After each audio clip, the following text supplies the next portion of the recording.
안녕하세요, 한미가족 여러분. 오늘은 7월 8일 목요일 아침입니다. 배 목사님께서 사실 한 달 동안 휴가를 받으셨지만 한국에서도 그 월, 화, 수요일 3일 동안 매주 이 성경 묵상 말씀을 영상으로 올려주십니다. 이 자리를 빌어서 감사드리고요. 또 충분히 이 휴가를 즐기지 못하도록 해드린 것이 아닌가 조금은 죄송한 마음도 있습니다만은 또 배 목사님께서 준비하신 영상이 우리 성도님들에게 또 힘이 되고 도움이 되는 것 같아서 감사하게 생각합니다. 오늘 우리에게 주시는 사도행전 13장 말씀 38절에서 52절 말씀을 우리 함께 묵상하겠습니다. 그러므로 형제들아 너희가 알 것은 이 사람을 힘입어 죄 사함을 너희에게 전하는 이것이며 또 모세의 율법으로 너희가 의롭다 하심을 얻지 못하던 모든 일에도 이 사람을 힘입어 믿는 자마다 의롭다 하심을 얻는 이것이라. 그런즉 너희는 선지자들을 통하여 말씀하신 것이 너희에게 미칠까 삼가라. 일러스되 보라 멸시하는 사람들아 너희는 놀라고 멸망하라. 내가 너희 때를 당하여 한 일을 행할 것이니 사람이 너희에게 일러줄지라도 도무지 믿지 못할 일이라 하였느니라 하니라. 그들이 나갈새 사람들이 청하되 다음 안식일에도 이 말씀을 하라 하더라. 회당의 모임이 끝난 후에 유대인과 유대교에 입교한 경건한 사람들이 많이 바울과 바나바를 따르니 두 사도가 더불어 말하고 항상 하나님의 은혜 가운데 있으라 권하니라. 그 다음 안식일에는 온 시민이 거의 다 하나님의 말씀을 듣고자 하여 모이니 유대인들이 그 무리를 보고 시기가 가득하여 바울이 말한 것을 반박하고 비방하거늘 바울과 바나바가 담대히 말하여 이르되 하나님의 말씀을 마땅히 먼저 너희에게 전할 것이로되 너희가 그것을 버리고 영생을 얻게 합당하지 않은 자로 자처하기로 우리가 이방인에게로 향하노라. 주께서 이같이 우리에게 명하시되 내가 너를 이방의 빛으로 삼아 너로 땅 끝까지 구원하게 하리라 하셨느니라 하니 이방인들이 듣고 기뻐하여 하나님의 말씀을 찬송하며 영생을 주시기로 작정된 자는 다 믿더라. 주의 말씀이 그 지방에 두루 퍼지니라. 이에 유대인들이 경건한 귀부인들과 그 신의 유력자들을 선동하여 바울과 바나바를 박해하게 하여 그 지역에서 쫓아내니 두 사람이 그들을 향하여 발의 티끌을 떨어버리고 이고니온으로 가거늘 제자들은 기쁨과 성령이 충만하니라. 아멘. 이번 주부터 우리가 읽게 되는 사도행전 13장은 이제 사도 바울의 본격적인 선교 여행의 과정이 기록이 되어 있습니다. 사도 바울의 선교 여행은 모두 세 차례 혹은 어떤 분들은 4번에 걸쳐서 일어났다라고도 말씀하시는데요. 서너 번의 선교 여행이었습니다. 그 중에 1차 선교 여행에 관한 기록이 사도행전 13장에서 시작이 되었습니다. 이미 여러분들이 묵상하셨지만 바울과 바나바가 선교사로 파송을 받은 교회는 안디옥 교회입니다. 안디옥 지역에 있는 교회, 그래서 안디옥 교회라고 부르는데요. 이제 그 안디옥 교회에서 출발을 합니다. 근데 안디옥에서 첫 번째로 방문했던 곳은 실루기아라고 하는 항구 도시입니다. 항구 도시로 가서 거기서 배를 타고 지중해에 있는 구브로라고 하는 섬으로 배를 타고 들어갑니다. 구브로는 현대 지명으로는 사이프러스 혹은 키프로스라고 말하는 지중해 연안의 아주 아름다운 섬입니다. 이 섬에서 두 도시를 방문을 했죠. 첫 번째 도시 이름이 살라미라고 하는 도시였고요. 두 번째 도시가 바보라고 하는 도시였습니다. 도시 이름이 바보 그러니까 좀 이상합니다만은 이 바보가 이 구브로 사이프러스의 수도였습니다. 여기서 박수, 바예수라는 이름을 가진 박수, 무당을 만나는 그런 일이 있었죠. 이 구브로에서 다시 배를 타고 밤빌리아라고 하는 곳으로 갔고요. 그리고 밤빌리아에서 다시 안디옥, 비시디아 안디옥이라고 하는 곳으로 갔습니다. 오늘 우리가 읽은 이 말씀은 비시디아에 있는 안디옥이라고 하는 도시에서 바울이 유대인들을 대상으로 하나님의 말씀을 전했던 내용의 마지막 부분입니다. 사도 바울은 안디옥에 있는 회당에 올라가서 거기서 구약 성경 말씀을 읽고 그리고 그 말씀의 뜻을 잘 풀어주었습니다. 그리고 그 말씀의 결론으로 바로 예수 그리스도, 그분이 하나님께서 오래전에 약속하신 우리 구세주 메시아였다, 이렇게 설명을 하고 난 다음에 드디어 이제 오늘 결론, 설교의 결론을 이렇게 얘기를 했습니다. 33절을 보면 그러므로 형제들아 너희가 알 것은 이 사람을 힘입어 죄 사함을 너에게 전하는 이것이며 또 모세율법으로 너희가 의롭다 하심을 얻지 못하던 모든 일에도 이 사람을 힘입어 믿는 자마다 의롭다 하심을 얻는 이것이라. 유대인들에게 모세는 사실 제일 위대한 성경의 인물이지요. 모세가 가르친, 또 모세가 기록한 모세율법은 그들에게 가장 중요한 하나님의 말씀이었습니다.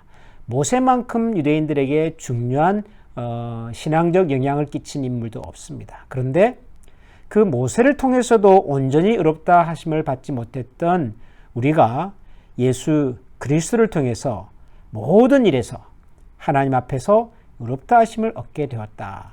다시 말하면 예수 그리스도, 그분이 바로 하나님께서 보내신 유일하고 완벽한 우리의 구세주시다.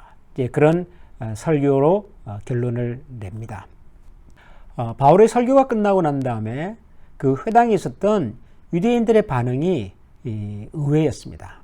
42절을 보면 그들이 나갈새, 그러니까 바울과 바나바가 회당에서 설교를 하고 난 다음에 이제 나갈 때에 그 말이죠. 사람들이 청하되 다음 안식에도 이 말씀을 하라 하더라. 회당의 모임이 끝난 후에 유대인과 유대교에 입교한 경건한 사람들이 많이 바울과 바나바를 따르니 두 사도가 더불어 말하고 항상 하나님의 은혜 가운데 있으라 고하니라. 사실 사도 바울이 전한 이 설교는, 이 구약 성경의 내용은 유대인들이 듣기에는 다소 좀 부담스러운 내용이었습니다. 왜냐하면 구약 성경에서 예언했던 바로 그 메시아가 예수님인데 그 예수님을 우리가 십자가에 못 박지 않았느냐. 그러니까 하나님이 보내신 구세주를 우리 유대인들이 십자가에 못 박았다. 그런데 우리가 십자가에 못 박은 그 예수님이야말로 우리를 의롭게 하시는 유일한 하나님의 메시아다라는 얘기였거든요. 그러니까 어떻게 보면 유대인들이 수천 년 동안 믿어왔고 간직해왔던 그들의 신앙을 근본에서부터 흔들어 놓는 얘기였습니다. 당연히 유대인들 입장에서는, 전통적인 유대인들 입장에서는 부담스러울 수밖에 없죠. 그런데도 불구하고 바울의 이 설교가 끝나고 난 다음에 유대인들과 유대교에 입교한 경건한 사람들이, 그러니까 이분들은 이방인이었겠죠. 이방인이었음에도 불구하고 유대교에 입교했던 경건한 사람들이 바울과 바나바를 따랐다 그럽니다. 뿐만 아니라 44절을 보면 그 다음 안식일에도 또 모여달라, 또 우리에게 말씀을 전해달라 그래서 그 다음 안식일에는 온 시민이 거의 다 하나님을 듣고자 하여 모였다 그럽니다. 저는 이 장면을 읽으면서 하나님의 말씀을 전한다고 하는 것이 사실은 우리가 뭔가를 계획하고 준비하고 설득하고 설명하는 것보다도 말씀 그 자체가 가진 힘이 있다, 능력이 있다 하는 것을 새삼 깨닫습니다. 바울은 유대인들의 귀에 이렇게 거슬릴 수 있는 이야기를 합니다. 그들이 오랫동안 알았고 믿어왔던 모세와 모세율법에 대하여 새로운 해석을 던졌습니다. 그럼에도 불구하고 유대인들이 바울의 얘기를 더 듣고 싶어 했고, 유대교에 입교한 경건한 유대인들이, 경건한 사람들이 바울의 이야기를 더 듣고 싶어 했습니다. 심지어는 그 도시에 사는 수많은 사람들이 바울의 이야기를 듣고 싶어 했습니다. 중요한 것은 하나님의 말씀을 온전히 전하는 것입니다. 하나님의 말씀을 온전히 증거하는 것입니다. 하나님의 말씀이 온전히 전해지면, 증거되면 들을 사람은 다 듣습니다. 그 하나님의 말씀을 필요로 하는 사람은 다 듣습니다. 저는 설교자로서 종종 이 부분을 저 스스로에게 한번 깊이 도전해 봅니다. 매주 설교를 준비하고 또 이렇게 매일 아침 말씀 묵상을 영상으로 만들어서 올릴 때 제 마음속에 있는 제일 첫 번째 생각은 어떻게 하면 우리 성도님들이, 이 영상을 보시는 분들이 하나님의 말씀을 잘 이해할 수 있을까, 잘 깨닫고 그 말씀을 통해서 은혜를 받을 수 있을까? 늘 그런 관심과 생각을 갖습니다. 그런데 사실 그것보다 더 중요한 것은 나는 정말 이 성경이 우리에게 전하고자 하는 그 말씀을 전하고 있는가 하는 것이어야 합니다. 왜냐하면 하나님의 말씀이라고 하는 것은 제가 아무리 잘 준비를 하고 제가 아무리 잘 설명을 해도 하나님의 은혜와 하나님의 능력이 함께하지 않으면 절대로 전달되지 않거든요. 아무리 들어도 그 말씀에 가슴에 와닿지 않거든요.